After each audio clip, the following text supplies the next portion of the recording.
all, I welcome everyone for this panel discussion. And supply chain is in prominence now. We all know, if I go back in time, supply chain was managed by different functions. It was managed by different teams handling different part of functions. It was not specialized in 1990s and all.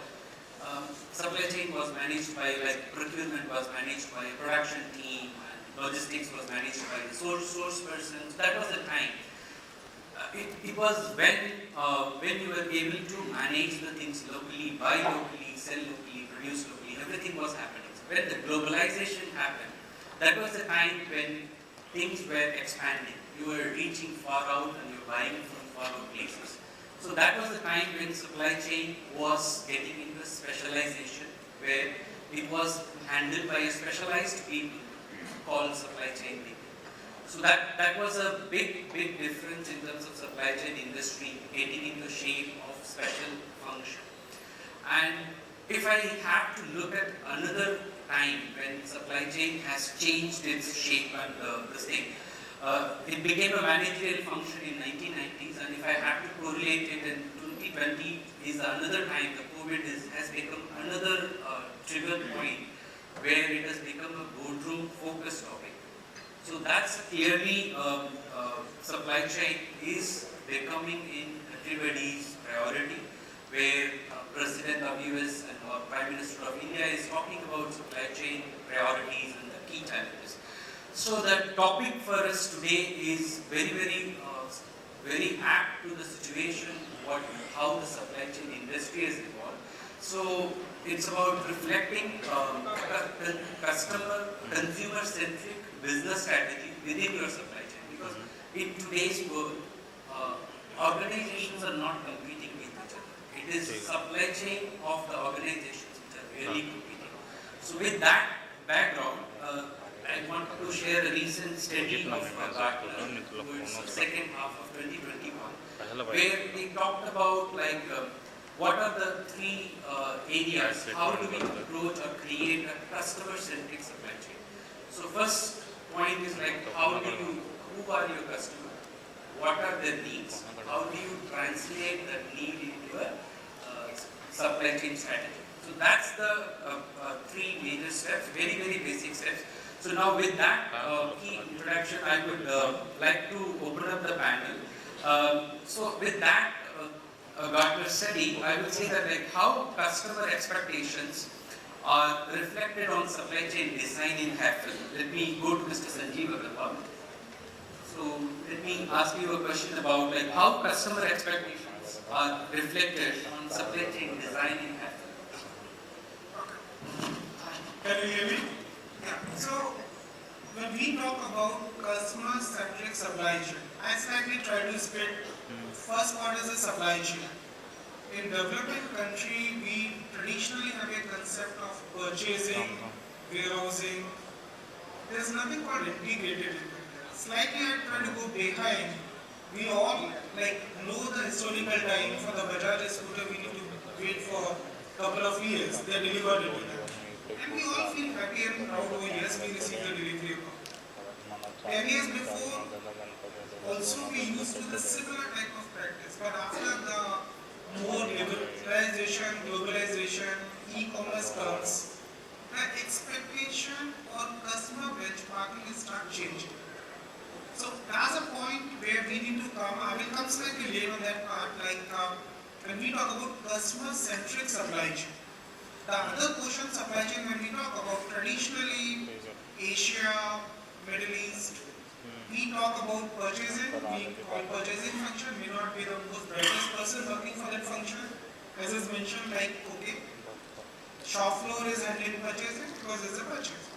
Company also not focusing on it. So when we talk about purchasing, is more day-to-day operation, buying to the need, working on that.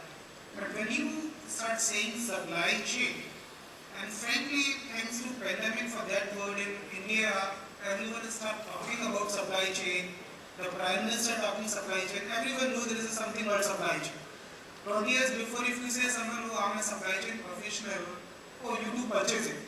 So the concept is changing. So what has changed? And what all is included in the supply chain is not just day-to-day purchasing. Is thinking through integrated demand planning, demand forecasting, and to look at complete customer-oriented solution. That's a whole supply chain. Again, that's not a technical, it's a strategic aspect of that. You're not thinking day-to-day, you're thinking on a medium to short to long-term horizon. You need to design how you can deliver that. Like, again, I will use e-commerce platform. All of us know, if you order a product, maybe you got a delivery date at the same day. And most probably you will receive delivery before that. But that's a supply chain progress. But when we talk about supply chain, customization and designing, you understand the whole aspect of the back-end designing goes into the place, how the last mile delivery center, how many packages they can handle, what's the efficiency of a person. So once you do the intelligence and linking all this thing comes as an overall supply chain. And a customer-centric portion, if you include it into that, you need to link with your business strategy, customer is looking into that. So the whole gamut is changing from historical mindset of buying a product to giving a solution to the organization, enabling to the growth for the organization. That's my thought about this. Yeah, thank you, Sanjeev. Let me go to one step back. We all coming from supply chain background. So, let me go to Mr. Kalyanasundaram. Can you give us a basic framework? How do you see this opportunity in Reliance being handled? Can you give some basic framework? Sure. Sure. See, in fact, I want to put it in a very simple and shorter form. See, today, you see the customers' demands are so unpredictable. In fact, they demand from everything, right? The day they want the delivery, how they want the delivery, where they want the delivery, even to the level of they freeze the timings of the window in terms of getting the delivery, number one. So they expect every single retailers to be more flexible and responsiveness in their approach in terms of fulfilling their needs. So if you want to really gear up and meet these expectations and you want to put as a platform to reach the level of real customer-centeredness, what exactly we have planned in our organization was not only for the current year, keeping in mind the organization's view of expansion for the next few years, what exactly we need to do, covering the broader aspects of who are our customers, so what segmentations I am going to do, right, the proliferation of the customers, and then currently reviewing the existing network structure. Okay, where are we located in terms of servicing to the customers, whether this will fulfill the customers, their needs, because most of the customers today, 60-70% they want the delivery to be on the same day, or at the most the next day. Right, having maybe 3-4 warehouses spread across pan-India, will they able to cover the reach to the length and breadth of the country? So we are revisiting our existing network infrastructure, right? Not only keeping in mind for the current year, basically for next few years what do we need? So for that, if you want to cover, keeping in mind, maximum we need to cover everybody within this kind of, let's say, 48 hours. So what type of network strategy we need to adapt? Where are we need to be located, right? Even from the brick and mortar point of view, if you see today more and more the expansions are happening in B and C town cities. So where if you want to reach the stores within the stipulated period of 24 to 48, fundamentally your distribution centers or the fulfillment centers have to be widespread. So that is the first and foremost thing. Second thing, from the business angle point of view, there are a lot of re-evaluations happening category-wise, means whether source-centric is the right approach or demand-centric is the right approach. While one cannot compromise with the other, there is no certainty of the answer for this. So what we do, for a different set of categories, we work on a source-centric base, wherein we will be having our collection centers or fulfillment centers near to the sourcing clusters, get the products in bulk and then move to the respective demand centers. But whereas in terms of my marketplace vendors, we are moving away from the source-centric base to demand-centric base, so that what happens is, the more you are closer to the customer, the more you are able to serve them faster. That's the flexibility in terms of responding to them on time. So that is the second key factor. Then the third factor is within the distribution center operation itself. So what type of internal efficiencies we need to bring in.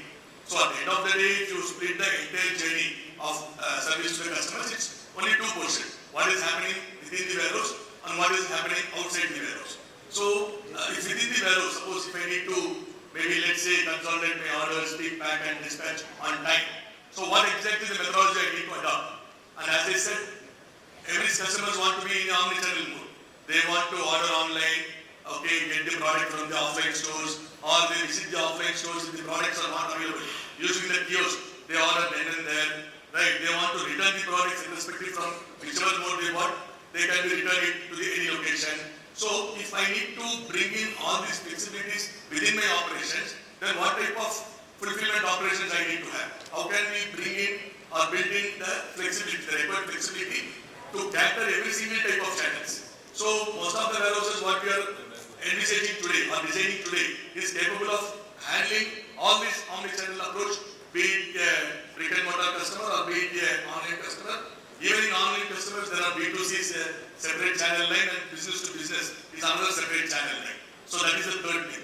Fourth, if I need to cut down my time and I really need to improve my productivity and optimize the cost. So the current level of distribution center operations may not work for the volume what we really plan for the coming days. So we are working on various sort of automations depending upon the size and volume of the warehouses, varying from semi-automation to a full-fledged automated systems. So that is from the automation point of view.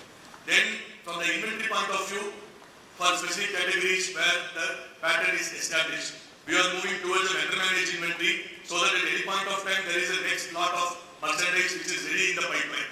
So that there is no absolute stock out for those guaranteed products. So from the inventory point of view, we are moving towards vendor managed inventory. And then lastly, from the logistics point of view, see as I said, from the brick and mortar side, most of the stores have been spread across various small towns, right? So because of the volume and other things, the loads are maximum towards the express where it is taking a lot of time in terms of fulfillment. So how can we consolidate this volume, right? By bringing synergy within the other verticals of the group and then making a captive transport network wherein we will try to move all our things within our own distribution system. So where that can be optimized, even the cost can be optimized. So these are certain measures what we have been putting in process and in pipeline and we are marching towards that. Thanks a lot. I think it's a very detailed step-by-step approach you have given and it covers all the areas of supply chain. Excellent. And let me move to Mr. Ashish.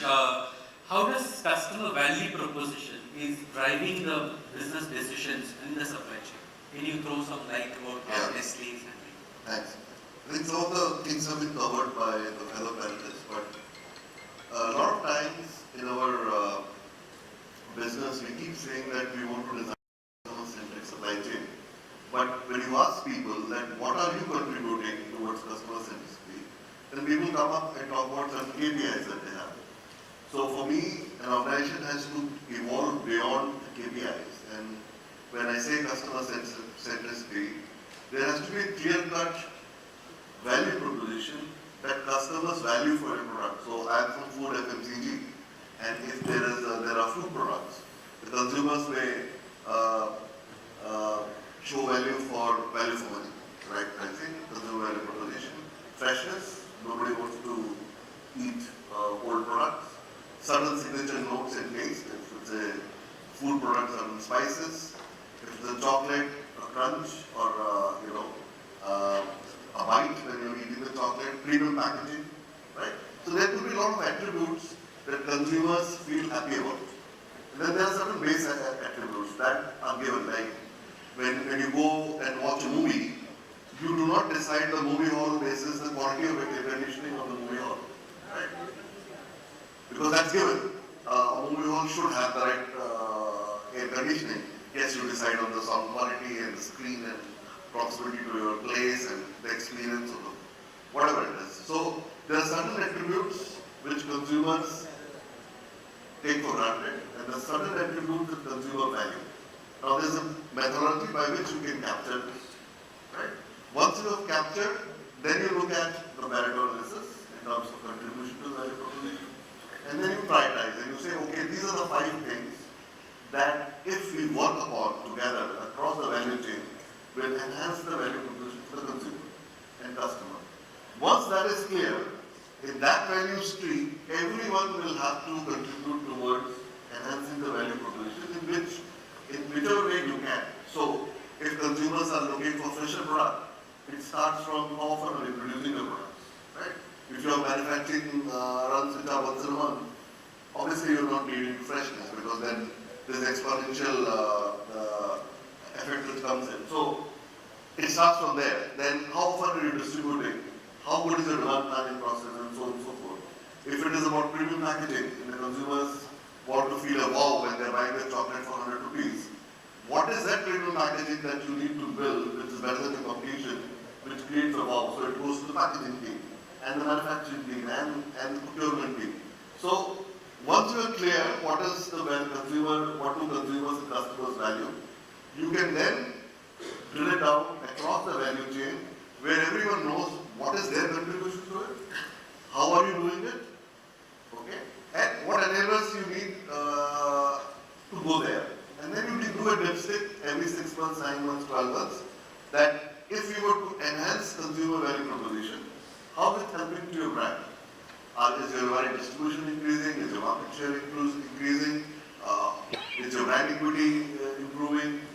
Is your reach improving? Are you getting online market share? Whatever the matrices are. So this is how we work in food FMCG, where there is a clear mandate of what is the consumer's value, how does the entire value chain can contribute to it, and have a governance process which measures the enablers and improvement, and do again a research after 1 year, 18 months, and say, are the consumers still valuing the attributes that they told you 18 months back? So that's the journey which goes on, and I think it works very well with the time for the So clearly you talked about understanding it from customer and then bringing it into the value proposition. Excellent. But I have a connected question on this topic. When we try to understand customer, there is something called Amazon effect, right? We always have customers are not only looking what they want, they are also trained by the market and opportunities what is available. So let me come to Mr. Vivek. How Amazon effect is changing the customer behavior, how Cipla is handling that, how you see the industry responding to that type of Amazon effect, where customers are exposed to so many opportunities in that way. Sure, thanks, Ashish. So basically, just to keep the jargon out, if I talk about online business, it's essentially the companies are heading in two ways. One, using the e-commerce platforms like the partners, one of them which Rishi mentioned. And other is establishing their own direct-to-consumer reach to their own websites and business. I think these two broadly fall under the online business. And that is where I personally believe supply chain as a function, as a capability, has got its real due, because it has become a differentiator to the business, not only enabler, not only support function. Correct?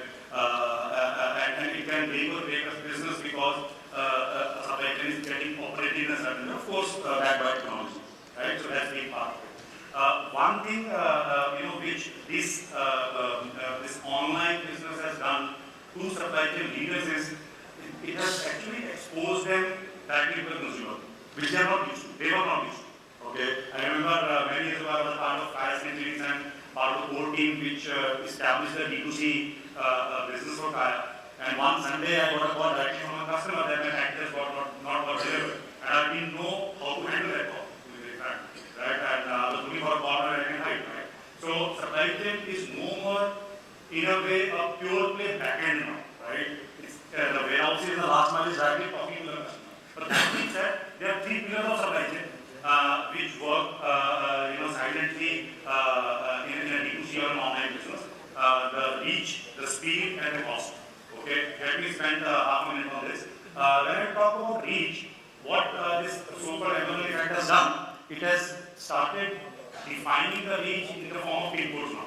Okay, no more towns, no more states. So we are counting pin codes on fingertips, right? And that's where it has become so objective and so challenging and so competing between companies as their supply chains are competing with each other. When I talk about speed, usually the traditional folks like us associate speed with just one-way movement.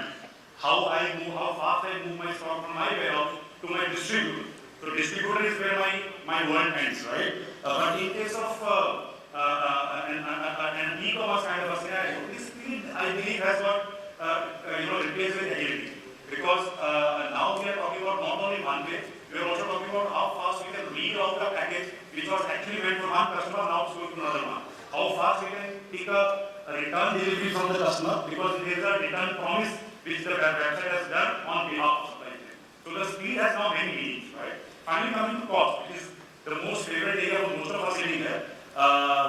It is actually losing its value because now, as I believe, in an e-commerce world, the idea of cost is not replaced with value. When I say value is because, let me give an example. If I am able to deliver an item at in 1.5 times the cost, but in half the time, I am actually delivering value for the company because it's a different way. In a traditional, yardstick, it is called as a high cost, right? But that's no more it is. So hence the idea of cost is also very shattered, right? Getting replaced by, of course, the value creation by supply. Now, when was the last time you had heard about value creation and supply chain coming in the same sentence? This is the time, right? So essentially, this is how the business leaders are increasingly looking at supply chain when they are thinking of setting up, the D2C and online business. That's my thought on that. Thanks, Vivek. So, it's a clear customer expectations are changing, and there is a big role COVID is having in terms of customer expectation change for sure. So, it is an important milestone in a way, it's not a very happy moment, but for supply chain professional, in terms of industry getting changed, so COVID has a big role. One great benefit what we all got is like there is a digital acceptance has been accelerated like any time. Like maybe a decade has come in just 1 or 2 years. So that is the biggest benefit what we all can really see that. So but also another point is that COVID has not given only the points which actually has left a lot of marks in the decisions on the expectations, etc. So maybe let me ask Mr. Anil, how COVID-related customer change challenges and changes which has left a mark on the industry and the supply chain. How do you see that? Please share your views. Thanks, Rishi. First of all, I think Janmashtami wishes to all the audience and then all our friends and associates actually. Why I'm actually saying that, I mean, typically in a professional, in fact, at chat, we wouldn't normally do that, But then, Janmashtami is another occasion where retailers like us, we get excited. Because why? My customers actually are having free time in the house. Who are my customers? I've always been saying this even before COVID. My customer is as actually a fashion retailer, my customer is the queen. It's not the king anymore. It's the young lady and ladies who are sitting in this audience as well. Every one of you are actually our queens. Why? Because you dictate literally the life of me as a retailer, as a supply chain professional. So let me explain that. We have actually the, in Landmark Group, in Max, actually we have, see anywhere, want to, wish to buy me anywhere, touch me anywhere. But then you decide when and how much to be delivered at your doorstep. That's exactly what got reiterated during COVID. COVID literally made sure that everybody had to be prepared, or door delivery, or B2C, D2C, whatever you want to call it, actually whatever actions you want to use it. Customer decided your fate, because during COVID what happened, kids didn't stop growing and women didn't actually change their thinking style. You still wanted to look good and feel good at home. I mean, even though you were there 24/7 in front of your husband or spouse, and then your kids, you still wanted to look good, which is nothing wrong in that, right? So you wanted different kind of clothes, maybe the comfy wear, lounge wear, knit wear, some of those things which is comfortable at home front, right? So you started ordering that, and you started ordering for the kids, and then guess what? You are actually using, in fact, the credit card of your husband, so he shouldn't feel bad. So you also ordered 1 or 2 items for him. That's exactly what happened, right? Same thing has continued now. So literally, it has made the queen more powerful because she knows every retailer has the online delivery capabilities. be it directly or actually through some marketplaces or whatever. But then she has the command. And like my co-panelists were actually mentioning about that, she has what is called a smartphone. She knows exactly what is happening. Take, pack, ship, manifestation, last mile, first mile, everything, all the terminology is known to her, because when the Prime Minister is talking about supply chain, when all the key ministers are talking about supply chain, when the news anchors are talking about supply chain issues, obviously the households actually know about the supply chain terminology. So she's saying, what do you mean? He has not left the warehouse yet? When is he leaving? What is your turnaround time? What is your cycle time? That's the language your customer is speaking now. And where can you hide? There's no way you can hide, right? So that is a change scenario right now. And it is not only limited to online anymore, because we have turned truly omni-retail. Fortunately for us in Landmark Group, we had turned omni-retail almost about 6 years ago itself. Therefore, she will go to a store. She might be wanting a plus size. She will go to the endless aisle and then order it. And guess what? Like some of my co-panelists said, the advent of Amazons and Flipkarts and Mintras of the world has reduced or minimized the tolerance levels of my queen and her empire. She wanted it in 1 hour. Because why? Vegetables are coming in 10 minutes from Zepto. So why can't you give it? She couldn't care less whether the warehouse is actually 100 kilometers away or 500 kilometers away. But then all she wants is actually her stuff to arrive ASAP. Why? Because what was there actually before the COVID, before online advent and all that? What was there? If you didn't have something, okay, bhaiya, please get me by Thursday, Friday or something like that, and then we come and pick it up, or you send it to us. Now the tolerance is gone completely. What do you mean you can't deliver in 1 hour? Don't you have a vehicle? That's the language, what you hear from the customers, and consumers are directly connected to the supply chain bosses also. That is a change actually, which is a huge change in more than one way, right? While you have pressure on delivery, pressure on quality, pressure on actually the cost and all that, overall the customer expectation has gone to a different level or a different galaxy altogether.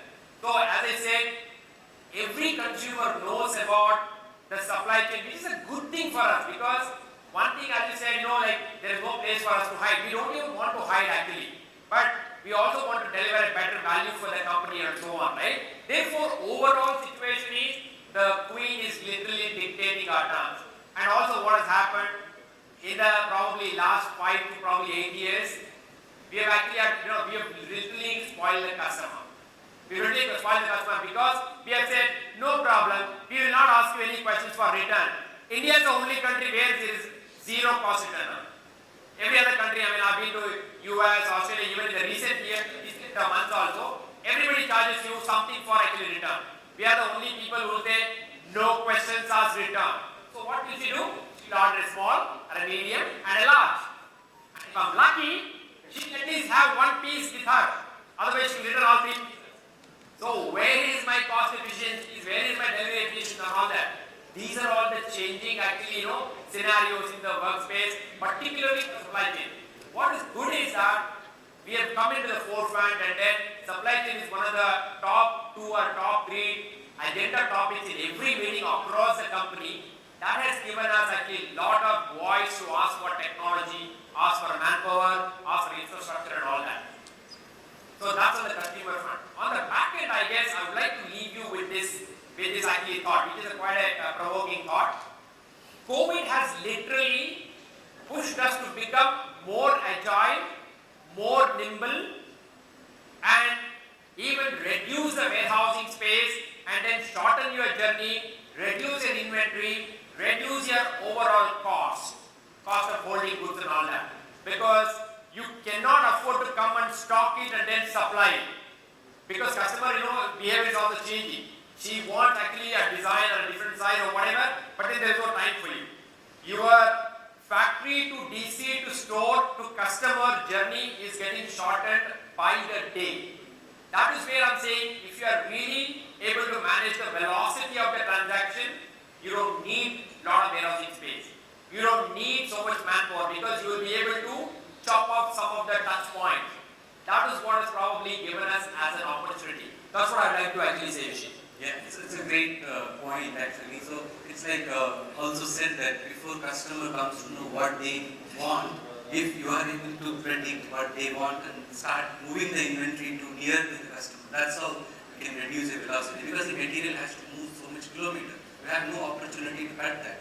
So you need to start looking what you can predict for your customer in advance. So world is moving very fast. So clearly, how you your back end is very, very challenging. It's very demanding. Thanks, Mr. Anil. And let me go to the same point. Let me dwell a little more deeper. How the supply chain modeling post-COVID era happening? Maybe let me go to Sanjeev to throw some light on that.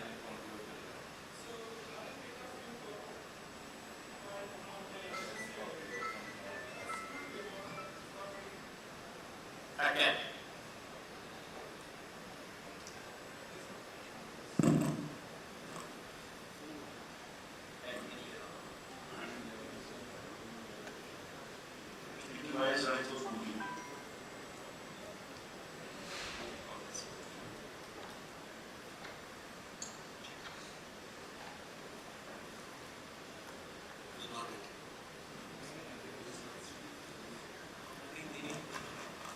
Is mic working?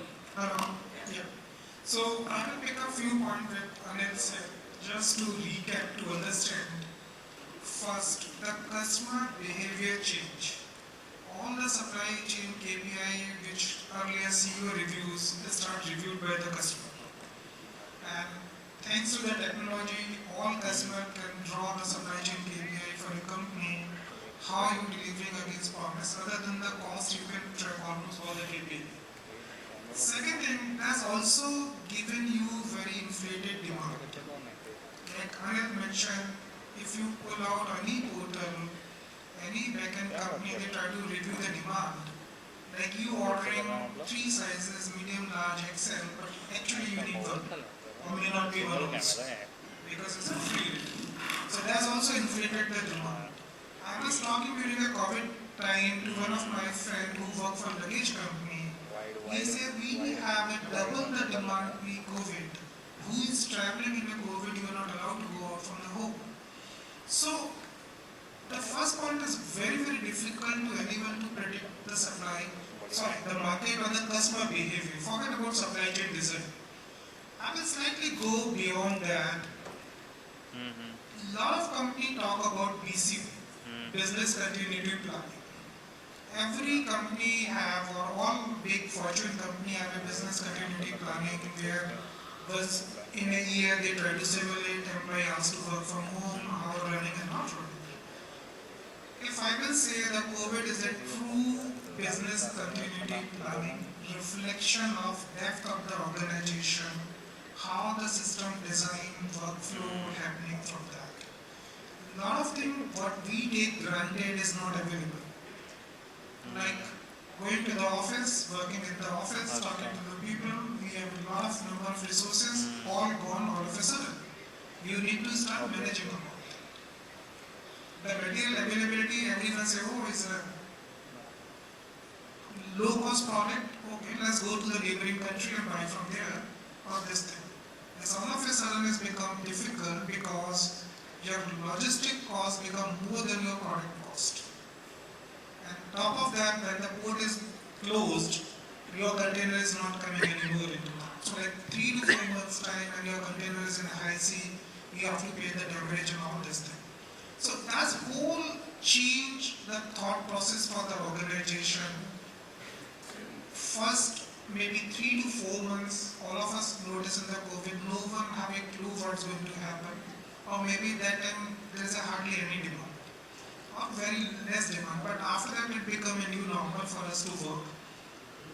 Everyone is start using a gadget called a smartphone, start ordering, faster delivery, all this thing started into the place. But let me go on the supply chain side, couple of learning. First of all, what we assume when we designing a supply chain, oh, this is available, this we can have. Now everyone start thinking beyond that. Like if I start from the sourcing, everyone say sourcing, okay, I can bring the product from neighboring country or XYZ country in 30 days, 40 days. You cannot take it granted. Second thing, everyone is start looking, earlier everyone talking about globalization, global sourcing. Now all Fortune companies start talking about local sourcing, regional sourcing, in-country sourcing. So all the metrics which were earlier low cost, total landed cost is changed, how much I'm procuring within how many kilometers away from my manufacturing site. So that's one of the fundamental change happening on that. And this is not easy. This impact you will see next coming 3 to 5 years, because changing engineering product or any other product overnight is not possible. So that's the number one shift you will see the sourcing pattern. Second thing, the manpower and the integrated system. All of us work in the organization, we have a processes. But frankly, how many processes you have integrated processes? To be frank, yes, on a paper everyone talk about, but that's all of a sudden become a test. And top of that integrated process, how much percentage is a digital process? Because during a COVID time, you never know. The person who is working today will be out for next 15 to 20 days from the system, then how you will run your operation into that. So you will start doing your BCP contingency planning more seriously, considering any element not take as a granted into that. So that's a core difference into that. The third point, the demand variability. Like the demand suddenly start changing drastically during a COVID time. Almost all the product in FMCG or other consumer market demand was very, very high in last 2 years. A lot of product this pattern is continuing, but it's very difficult for any supply chain professional to gauge it, how long this pattern will continue, when it's going to be changed. Because when you talk about supply chain, everyone wants to gain the market share, need to be ready to serve to the customer. I will just end my point with a one point. Fortune 500 company, hardly in the boardroom, how many CPO are part of the board of the company. Now almost all Fortune 500 companies are talking about CPO inside the boardroom. So that's a fundamental shift. Supply chain is now becoming a core to the organization. Everyone is start realizing. Again, if you've seen a very latest book by the Harvard Business School by Profit from the Source, they also talk about how much time the CEO spent talking to the suppliers. I think there is a survey, CEO talks 7 minutes, if I remember correctly, in a year to the suppliers or in a month in the supplier. So all of these patterns start changing now. Supply is integrated part of your value chain, is no more buyer or seller relation into that. More partnership model is coming into the place. So that's changing about whole gamut of a supply chain. I can talk on this topic hours and hours, but it's clear. Actually, you talked about the BCP. It's very interesting. One of the Mike Tyson's quote talks about like everyone got a plan till they get a punch on their mouth. So that's how it is today's thing. Okay, so let me come to another aspect of what are the challenges in implementing customer-centric supply chain organization. So there was a study conducted by Deloitte, and there was globally they listed out what are the challenges they face in really creating a customer-centric supply chain. First, top priority came as functional silo that prevent customer-centric nature. Second priority point is culture not aligned to meet the customer. These are the two top priorities or roadblocks to create a customer-centric organization. So focusing on this topic as a collaboration is a key topic. So let me ask Mr. Ashish, how collaboration is driven in supply chain with the Nestle examples. Can you throw some light? So I think I spoke about the customer and consumer centricity, so there we focus more on consumers. And when it comes to customers, first we have to understand what do customers value and how an organization can help the customers then work in sync with them. So the first thing that all customers value is on time and full, right? So that is given, that you need to provide the right product at the right time. Then the discussion starts about other things in terms of their claims and their reductions and summations, quality and value chain, so on and so forth. So once you've handled the basic groundwork and framework for supplying on time and managing their reductions and quality value chain, then the question is what next? And then that is where the role supply chain can play, that you start connecting your team with customers' team. So you want to, if you have a big portfolio and you want to align your portfolio priorities with customers' portfolio and synchronize the demand planning, so there's a connected planning process. So you start drilling down your demand forecast for A-class customers and start working with customers in terms of agreeing with them a rolling forecast of 3-4 months, in which you discuss what events, pricing change, any new products coming in, and so on and so forth. So that your event calendar and your commercial execution is aligned with what customer is doing and vice versa. I'll give you an example. A lot of time, the modern trade team will go to customer and they'll agree on a display or increased shelf space for next 6 weeks. Now, if you're not capturing that in your demand planning process, then you will have trouble in terms of supplying. So there's a connected planning that you can do depending on how mature your planning team is and how mature the customer's planning team is. You can go for connected logistics. So instead of chasing customers in terms of agreeing on when do we deliver, how do we deliver, what are the time slots, you can agree on some deal slots. Say twice a week, I will supply you between 9 to 11 basis the ordering pattern that we have. So then you take out all the time that you waste in terms of booking the base at the customer end and your goods reaching and they're not delivering, unloading, so on and so forth. So connected logistics, and then you start collaboration that, look, do they need palletized delivery? Now, if they need palletized delivery, can you give palletized delivery? Because your factory may be producing in palletized format of certain products and so on and so forth. So, connected logistics can form a part. Then the other part is the strategy part. A lot of customers are expanding rapidly, especially in B2B space. Now, if they have a strategy to go from 100 fulfillment centers to 1,000 fulfillment centers in the next 3 years, is your supply strategy aligned to their supply strategy? So there are a lot of opportunities for collaboration, and then the most important is the cost and the value. So you also look at how value creation can be done and what can you share so that you can reduce the total delivered cost. So from my perspective, depending on what maturity you have in your organization, fix the basics first, on time and full, quality and the financial part, and then start working on collaborative planning, collaborative logistics, strategy and so on and so forth. And the more you know about customer, more you'll understand what is their business model, help them win in the marketplace. If you help them win, your business will grow. So that's the approach we take. Yeah, great. Let me come to another topic of supply chain organization. Like it's a supplier, and customer. A lot of supply chain is not about only your supplier or your customer. So semiconductor shortage is one of the famous area where automotive industry struggled and a lot of impact happened to multiple customers. So let me come to Mr. Abhishek.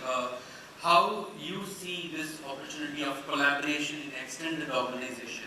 How SKF is doing on this approach? How they are expanding their service with this approach? Thanks, Abhishek. Good afternoon to all. So when we talk about extended supply chain, I will take a cue from Vivek what he has mentioned about and I extend his points. So one of the points that he mentioned about was about reach. Okay, when you talk about the consumer-centric supply chain strategy, why are you looking at consumer-centric supply chain strategy? Why? Because business wants to grow their business year on year. They want to gain the market share. How are they going to gain the market share? How are they going to grow the business? Unless and until we understand the consumer requirement and the preferences, we would not able to do that. And to do that, one is business should be able to reach to each and every consumer, which are spread across the market. Second is consumers should be able to get entire range from the company. When I talk about the range, product range that we are talking about. So it's a game of reach and range, right? Unless and until companies are able to provide the complete reach and the range to the consumer, any supply chain strategy that is working in the background is not going to work to the fullest potential. And this is where, and I'm coming from a very non-e-commerce background because I have worked in Reliance and from SKF. So consumer product and the automotive industry. And these involve traditional supply chain like your supplier, your plant, your warehouses, and beyond that there is a distributor and retailer, and then there is an end consumer. Today there is a need now for us to extend our supply chain footprint beyond our warehouses. So one of the other points that Vivek has mentioned that our world needs a distributor. I would say that our world should start now at the distributor also. And we should start inculcating the distributors in our supply chain strategies. And we should extend all our supply chain policies, procedures, systems, which are very sophisticated in nature. Right? But when it comes to distributor and dealer, they have their ingenious ways of managing their supply chain, managing their inventories. That adds to a lot of inefficiencies. Those inefficiencies are going to impact and are impacting the business growth. Why? Because the distributor and the retailers will keep the inventory or will manage the inventory on their own for the products that they think that it's available in the market. As a company, my strategy is I want to reach to the entire nooks and corners of the market. And hence, there is a need to partner with the distributor and the retailer in terms of supply chain management also. So how do we do that? So what we do is that we take a buying from the distributor. We usually do a roadshows with the distributor wherein we say that, look, today this is what you are here. Your working capital is blocked in certain set of inventory levels. It might be, might be carrying 30 days, 40 days of inventory. And you are also expending some transportation cost because you are not able to channelize your transportation group-wise with the retailers and everywhere. This is where our supply chain expert will come into picture. Okay, we will partner with you. We will manage your inventory levels, and the whole objective will be to reduce your working capital blockage. Okay, the moment we start optimizing your supply chain, obviously there will be an inventory optimization that will come into place. Moment of inventory optimization that comes into place, his working capital gets saved. Now what do we do with that working capital that is here saved? Obviously we are not getting to employ that working capital onto competitors' products. What we will do is that we will go and tell him that look, these are our new products, these are our new ranges. This is where you now start employing that working capital. And this is how the range expansion happens. So this is what, as a supply chain manager, I am frankly speaking, 5 years back, I was not looking at this aspect. I always kept my view restricted till warehouses. Right?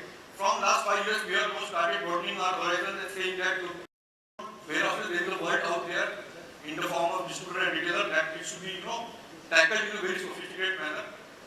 Obviously, we have to take the help of digital tools and everything else, and this is how we have to manage the issue. Yeah, great. With that, we rightly touched about when we are optimizing, surely digital investments are going to be the key. And with COVID, a lot of digital things are aggravated, very, very great acceptance of digital is there. So let me come to Mr. Vineet to explain how digital investments are getting in use for supply chain customer centricity from Deepak Fertilisers and examples. So even the last 30-35 minutes I learned a lot of things because customer become king to queen. Even though we came to what is beyond this, we came up, we should start partnering with distributors. But from my perspective, and even though whatsoever I've learned in the last 20-25 years of my experience, at this point of time, customer is not looking only on the product. Because it was the old days.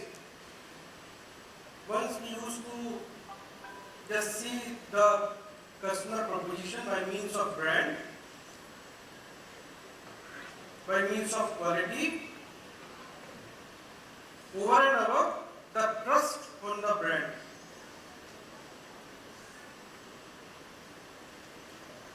But nowadays what is happening? Customer is looking more beyond this. He is looking cost, he is looking brand trust as well as his need. Over and above his buying experience, his ease of buying, and the availability. as Ashish said in the initial discussion, this is more kind of a solution. So this is the holistic approach which customer, or rather I should say consumer is looking. So we as a supply chain managers, if we will be able, or if we are able to understand, materialize, conceptualize and deliver the entire solution to the consumer, then this is the real win-win situation for consumer as well as the manufacturer. This is not buyer-seller relationship. This is something, a partnering, where we facilitate customer to choose the right set of solution. It is not only and only product quality and need over and above cost, as well as the availability and the buying experience. Once we are saying and talking on the buying experience, so it becomes how we are connected to the customer. Are we available next door shop to the customer? Are we available in the modern trade? Are we available for the palm of the customer? Because most of the time, 80% time everybody has this within. So are we available on these three channels? If we are, then we can say yes, we are ready to fulfill customer readiness. So at this point of time, I would say the connectedness, omni-channel presence, over and above, because all those things you cannot do on Excel sheets or on the notepad. So this all needs a complete end-to-end connected supply chain solutions by means of where you can say your plant, your sales, your distributor, and then you are a center running all these three connections together. Will be able, because we as supply chain managers are not fulfilling the need of a consumer or customer. We are fulfilling the need of a business, we are fulfilling the need of a sales organization, we are fulfilling the requirement at one way. Once we are on upstream, so we are fulfilling for sale. Once we are in downstream, we are fulfilling to the plant. Yeah, thank you. Actually, yeah, let me ask the same question. What are the futuristic IT projects which Landmark do? Because you talked about the twins and emperors, and industry is very, very demanding in your side. So what are the IT investments you are doing in the organization? Yeah, the situation is very, very, clear and straightforward, right? We have almost like 500 stores across, 100 plus actually, towns across the country. For example, most of our loyal customers are whom I need to really take care of. And then let's say, anybody could be sitting here and then kind of, even, placing an order right now. Maybe, Kalya is sitting and then, trying to order something, from the venue itself. Or she might be in Goa, she wants to actually, she knows about the max actually, the styles and the designs and all that. She can be sitting in Goa and trying to order something to be delivered in Goa hotel. Or to be anywhere, right? Because she's like traveling and then she wants to order something. How effectively can I give it to her is number one. But most importantly, the communication is what is important actually. I need to be constantly in touch with her to say that, by the way, your order actually has kind of been received, it's getting processed, and then it's in transit, and here it's delivered. So please give me a feedback. Because today's day, everybody is now measured on NPS, be it store, brick and mortar, or actually online customers. So we have to kind of, measure our customer service almost with every order. Earlier it wasn't the case actually when the brick and mortar alone was there. With the omni-retail, my visibility is the most important part, for which I need to have something like a supply chain control down, which literally kind of not only predicts and then kind of tries to cater to those needs, But most importantly, I need to be able to kind of keep on informing my customer. So that is probably the, the need of the hour. How effectively can I do that? We definitely need a lot of support from our partners. For example, DP World is here, TCI is here, and then Stellar is here. We are working very closely with all of them.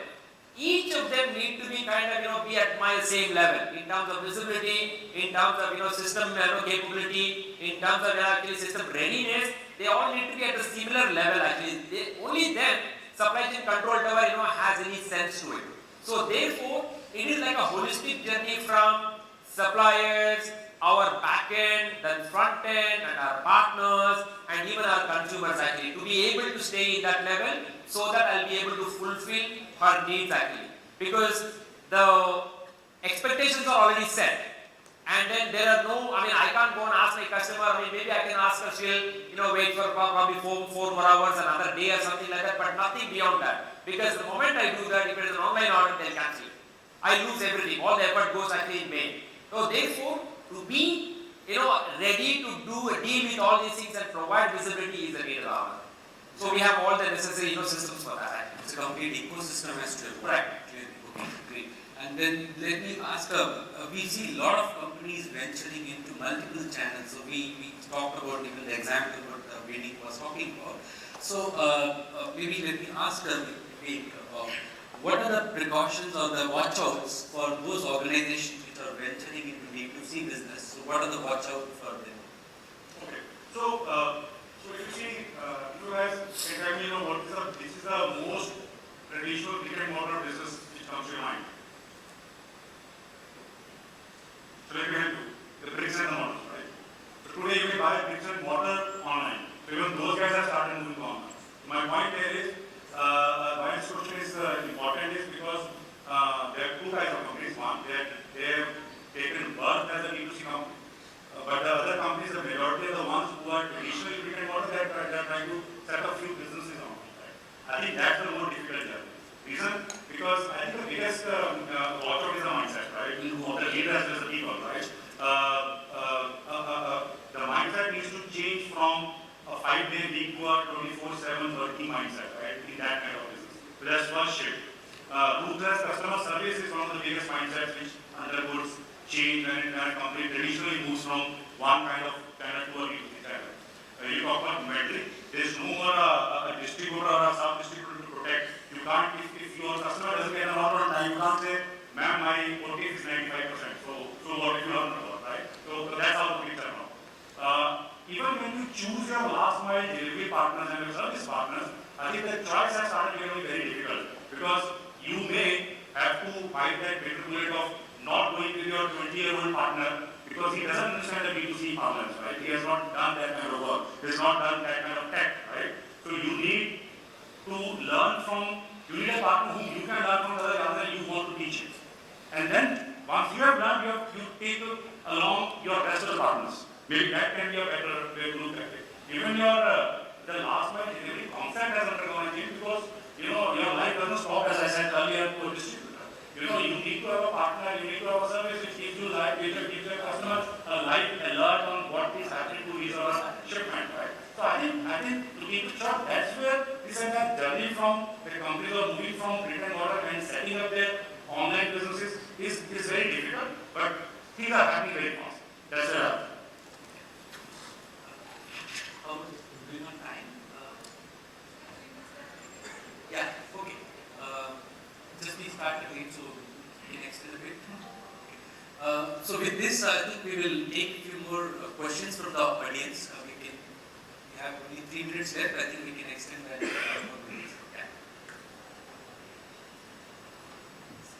Mic there. Yeah, hi. This is Mohit from Henkel. So, I have a question. I would like to this for the entire panel. Actually, we have talked about user experience of the product of procurement and also the demand inflation that is happening, which may not be the real demand. So, would it be ethical to actually use technology to know whether our product has been used. For example, has the packaging of that Nestle chocolate opened up or not yet? So would it be ethical? Because already the tech is at such a high level that companies are listening through our phone what we are discussing right now, and consumer is okay with that as of so far. So would it be ethical? Because I believe it is technologically possible now. Can you help us actually from where you are? I want to give an example to you. Yeah, I mean, you're from which company actually? I mean, Henkel. yeah. Yeah, so see, whether it's ethical or not, I'll give an example. You just pick up your phone. I think the mobile industry was the first industry, and is the first industry, which actually started with tracking the tertiary sales. Because you have an IMEA code, right? The moment the customer puts a SIM, the information goes that the mobile phone has been bought. So it's already happening, and it's happening widely, correct? So I don't think the question is ethical or unethical. The question is how this information is being used by the companies to tap or to do consumer insighting and provide a better service. If it's done in the right spirit, I think it's more than ethical. Right? I think that's what my real take on that. But I don't know whether actually, you are even allowed to get into that space because mobiles have got away with that. For example, how many of us are actually comfortable with Alexa being switched on 24/7? I mean, the first thing I do is, as soon as I get into my room and lamp, I just switch it off. Because I don't want Alexa to know every damn thing that I pick. Otherwise, 2 minutes later, it comes up actually with an ad, in fact, right? Yeah. So it's more than ethical or not. I don't think, we are not even allowed to reach that privacy. That's probably what it is. So I'm getting here because I'm coming from my industry. In one of my products, even though we track up to the uses of the product. Technical ammonium nitrate, it is highly implement and very controlled from a government perspective. So it is requirement. We have to track the product till it is getting used, and we have to keep all the records. Over and above what we are doing, because we are already having this kind of experience, so we are making this process for my other products also, so that we can track. This is on the QR code basis, or we are placing something. So if customer wants, so we are going to get some kind of a reward and all. If they want to take this register, so they can do that. So we are already doing in one product with 100%, and we are just extrapolating the same in another product. How much value it adds based on that, and how much investment required to do that really, that this sense. Let's take one more question, and maybe we need to quickly, briefly will take it.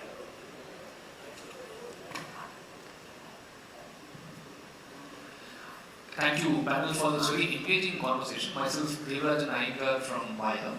I have this question to Arun. Now, he brought a very important perspective here by saying that now we have created too much of expectations beyond what we could do, and it significantly impacts the cost to serve the customer.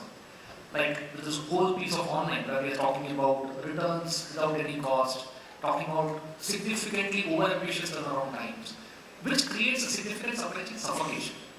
So the question I have to Arun and also to the panel is that, is this really sustainable?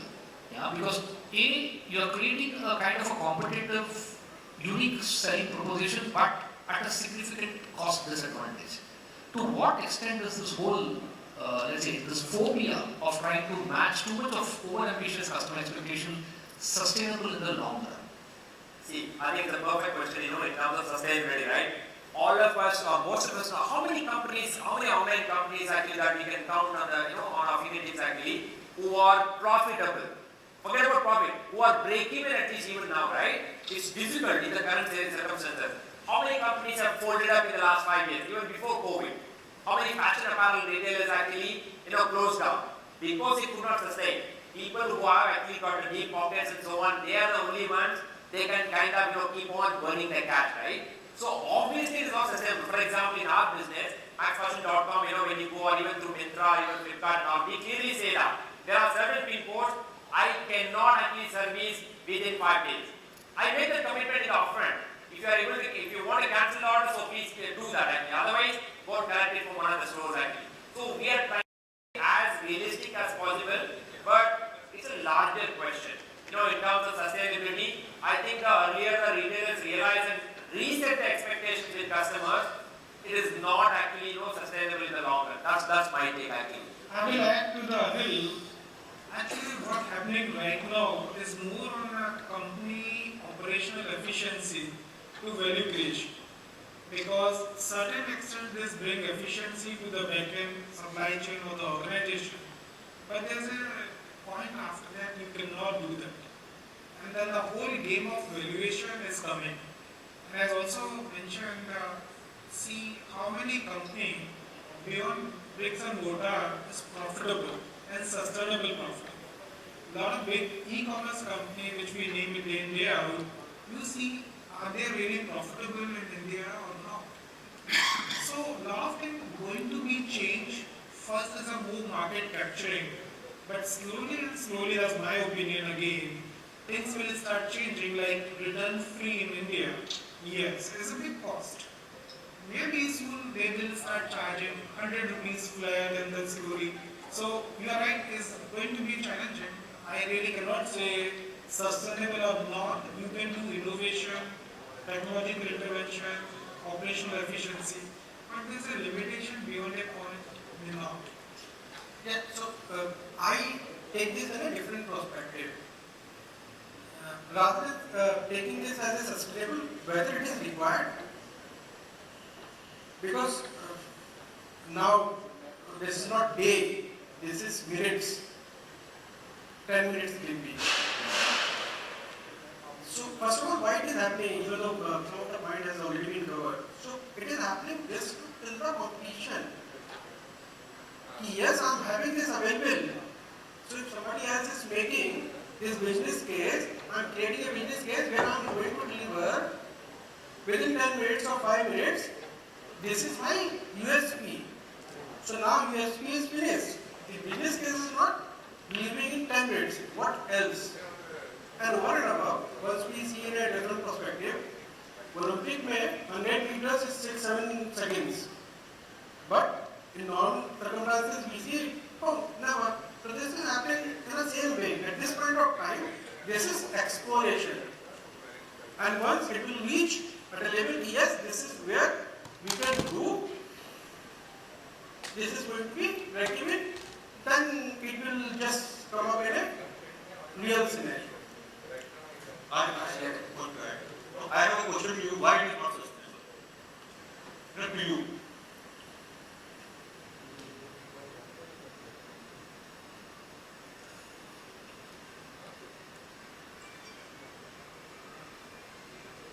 Let's say not today, but after 5 years, why it is not sustainable? From my perspective, it's not sustainable provided the product that you deliver has something unique to offer. What we're trying to do here is basically the concept of red ocean. We're trying to compete with each other and try to compete at the level whatever is possible, but not try to complement with each other. So the question is for the e-commerce industry and also for across the supply chain, would the intent would be to suffocate the supply chain? Then we are in the red ocean space. Or would you like to add, complement each other and try to build as an ecosystem to deliver value to the end customer? Then that's a blue ocean that you're into. So from my personal perspective, I see this as not sustainable in the long run, and that's why I also believe the profitability of the companies are reflecting on. But it could be a different perspective as well. Yeah? So since you asked me the question, I'll just complete this first. So since you asked me this question from my perspective, I think if you're talking about being the red ocean space, it may not be sustainable in the long run. My only point was that, because we have now made a habit in young generation. It will be very difficult 5 years down the line changing that habit again and asking them, now you are going to pay for this. You just can't ask for the return, number one. Number two, as a company, I will accumulate a large amount of data over the 5 years, how many returns are coming. Right? And that return rate, I can always build into my cost and price that I am offering in the future period. So it can be made sustainable. So that's a different perspective. Well, what we discuss is actually probably outside because I don't think it's as easy as that. Yeah. But one point is like, see, this is a value what it is, it should be relevant. It should not be for the sake of competition. I completely agree with you. And as he rightly also said, like it will get settled by itself over a period. People will die out, not meeting it. That perspective is coming because my previous company is in cleaning business. return the pallets from the customer after they are done their usage. That pallet might come in a good condition or it might come in a damaged condition as well. Right? So you build in that cost already.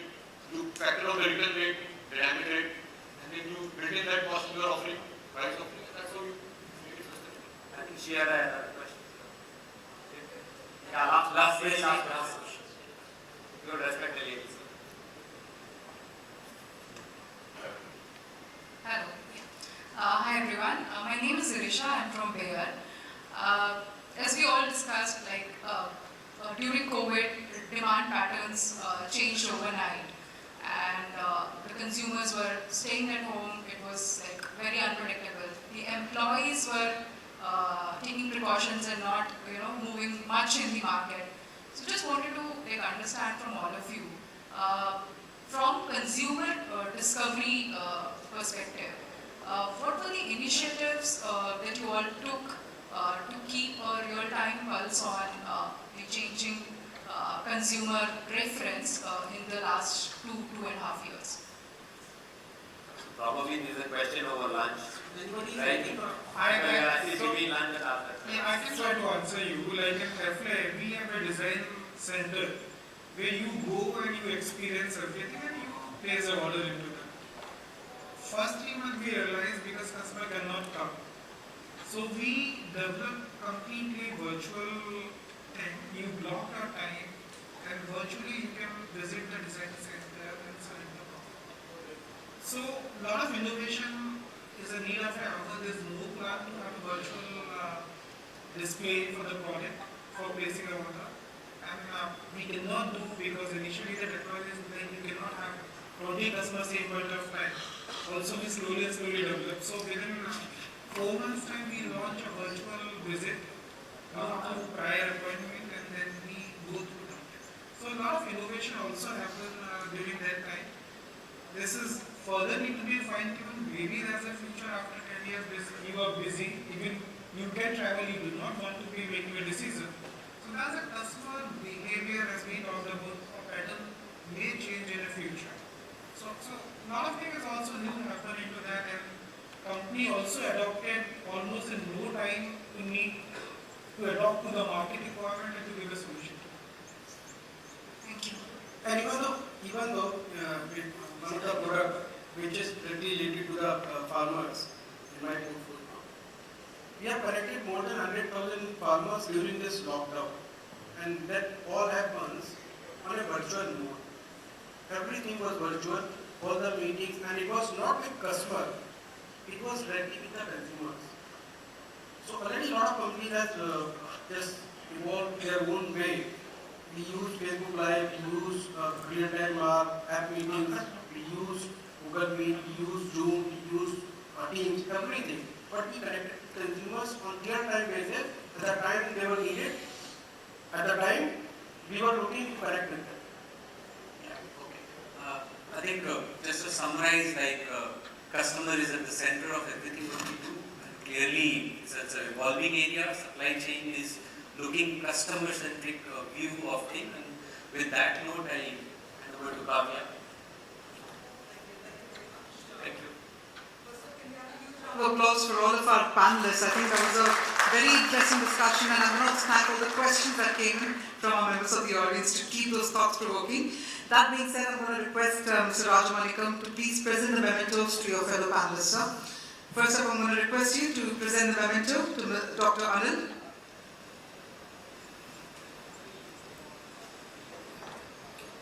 Thank you. To Mr. Sanjeev. Mr. Sanjeev Aggarwal.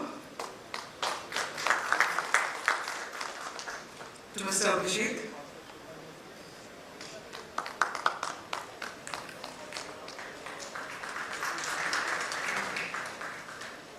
To Mr. Vivek, Gaurav.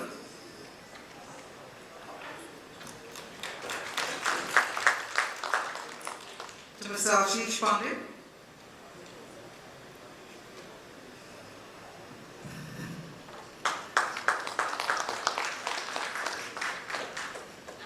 To Mr. Vineet.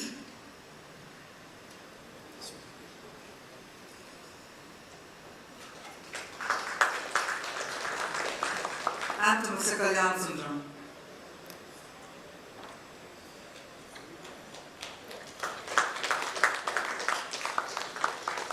And can we also have another huge round of applause for our fantastic session moderator, Mr. Viswanathan Rajamanickam.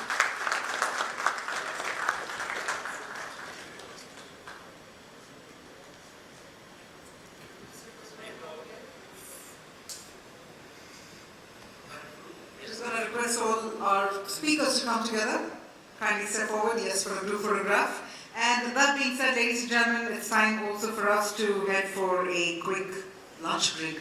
The scheduled break is for 45 minutes, and after that we'll come back again for our next session at 2 o'clock. This will be about unlocking your business's true potential with intelligent logistics. That's going to be the theme for our next session right over here.